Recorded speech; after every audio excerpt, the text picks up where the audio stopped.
Coucou à toi et bienvenue sur cette chaîne aujourd'hui. Je suis Lorraine et je suis ravie de te présenter ce magnifique tarot.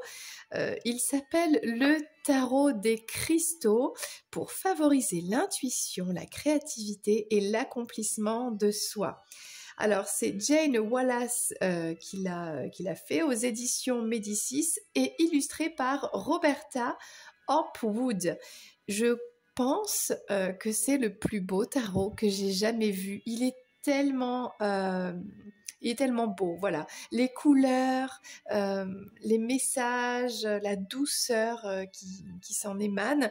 Et il est connecté aux cristaux qui sont toutes ces pierres naturelles faites pour vibrer des énergies qui nous aident à guérir. Alors, ce tarot est dans un coffret absolument génial, hein. Enfin, j'adore le design, voilà. Je vais te lire le dos de la boîte.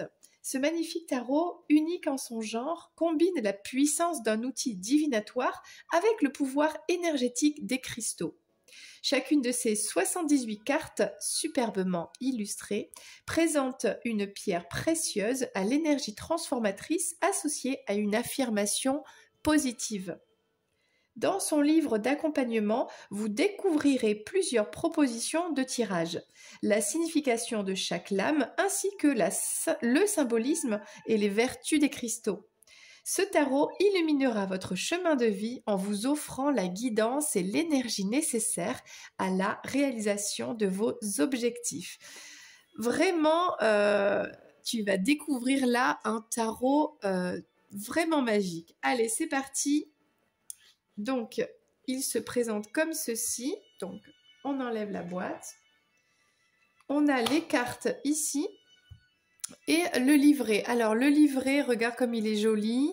Il est en couleur, tu vois. Tu as chaque lame.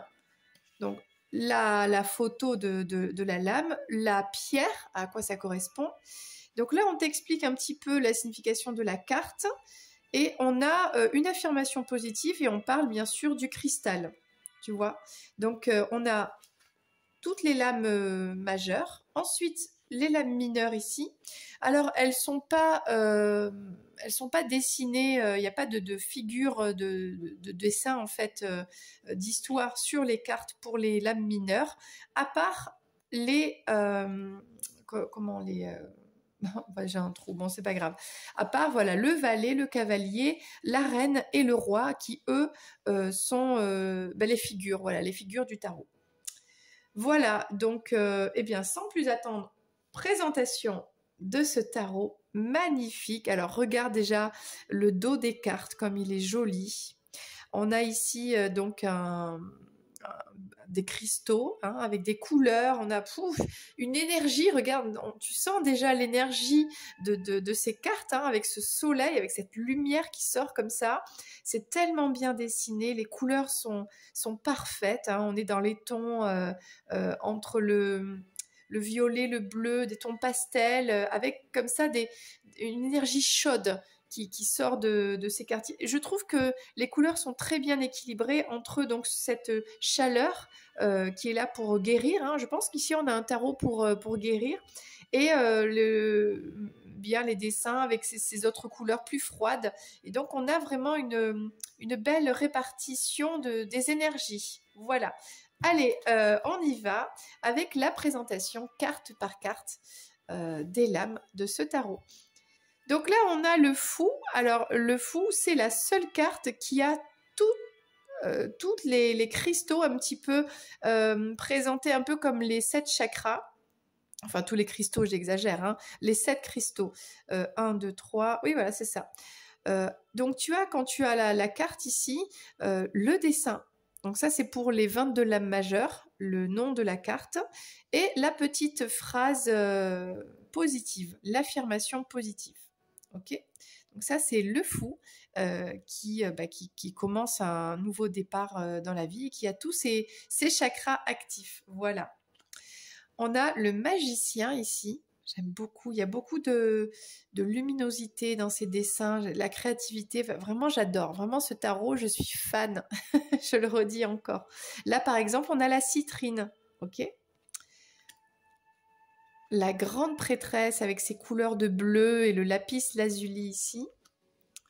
L'impératrice qui représente aussi la fécondité, donc on a la rhodonite ici par exemple. Et là par exemple la phrase, alors je ne vais pas toutes les lire, hein, mais c'est « Je crée naturellement et avec joie tout ce que je souhaite ».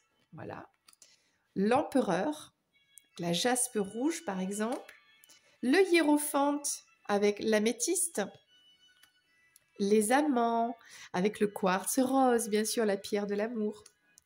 Le chariot avec la cornaline, la justice avec la sodalite, dans les thèmes bleus aussi, l'ermite, alors on voit que la couleur de la pierre se retrouve un peu dans le dessin, hein, c'est lié, l'ermite c'est le turquoise, la roue de la fortune avec l'aventurine verte, la force avec le diamant Herkimer. Bon, je ne connais pas. Bon, enfin, le diamant, voilà. Ça, c'est la force. Très beau diamant ici. Le pendu avec la sélénite. La carte de la mort avec le quartz fantôme. Bon, ben... mais on voit bien ici qu'il y a quelque chose qui est en train de pousser. Et c'est un quartz, là. Vraiment, il y a le mélange. Donc, sur les illustrations, il y a toujours, en fait, si tu regardes bien, un cristal. Bien sûr, au moment où je dis ça, sur cette carte, il n'y a pas. Alors, la tempérance, c'est la calcite bleue. Alors, non, j'ai pas l'impression que sur cette illustration, il y ait le cristal.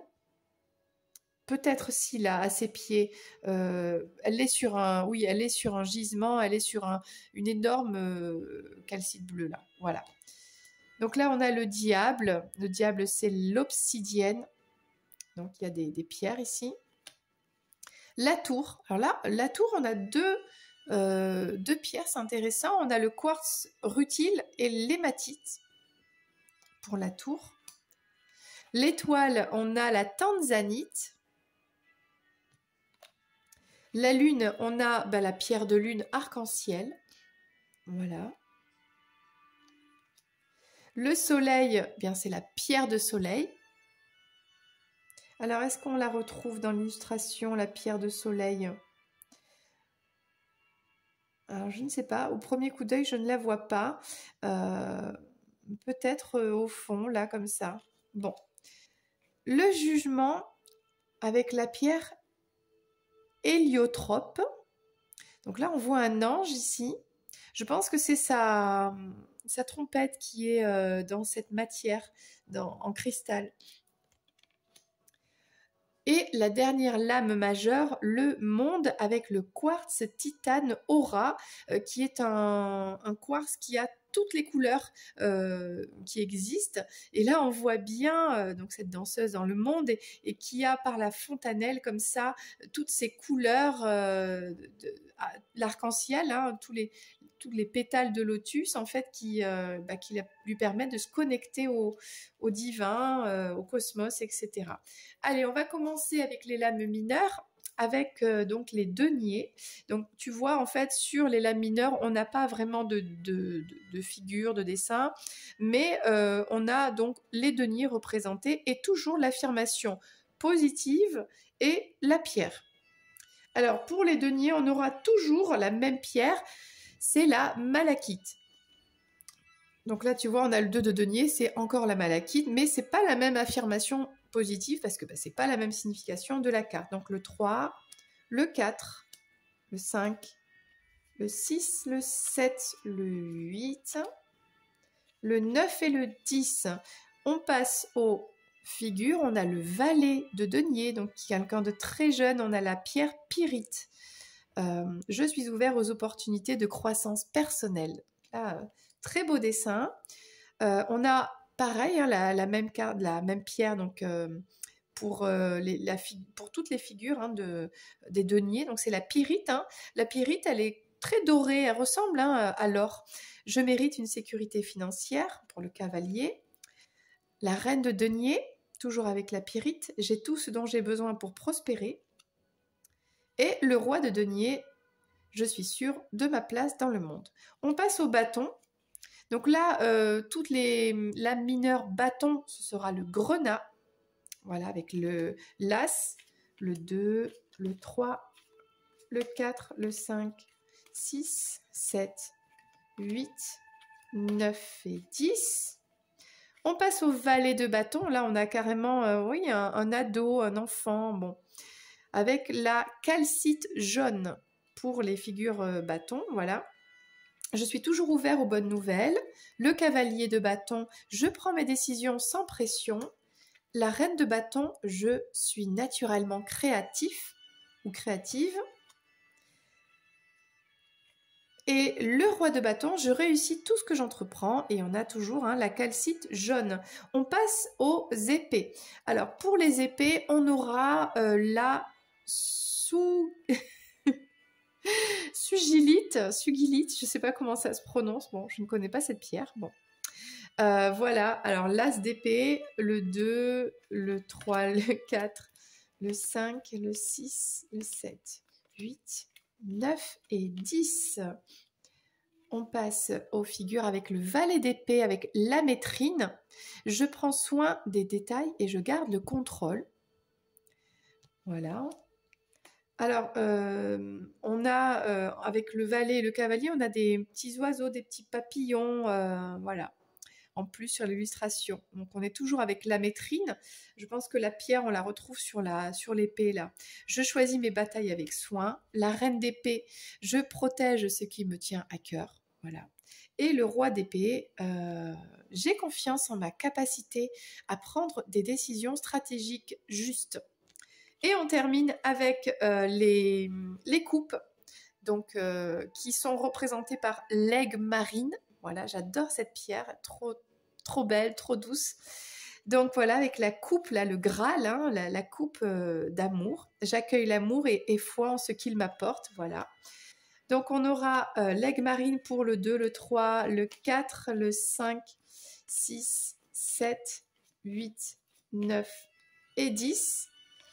Et on arrive avec les figures, le valet de coupe. Alors là, maintenant, on a le Quartz Angel Aura, donc trop joli comme cristal. Je suis aussi jeune que je le souhaite. On a le cavalier de coupe. Je sais que la bonne personne attendra que je sois prêt. La reine de coupe. J'ai confiance en ma sagesse intuitive et suis mon cœur. Et la dernière carte, le roi de coupe. Regarde ces couleurs comme elles sont belles. Je suis mes propres racines. Voilà, donc magnifique tarot. C'était le tarot des cristaux. J'espère qu'il t'a plu et qu'il t'inspirera. N'hésite pas à liker cette vidéo, à la partager. Peut-être qu'il pourra plaire à d'autres personnes autour de toi. Je te fais un gros bisou et je te dis à très bientôt dans une prochaine vidéo. Et si t'es pas encore abonné, eh bien rejoins-nous. Il y a plein d'oracles et de tarots à visionner carte par carte sur cette chaîne. Allez, ciao!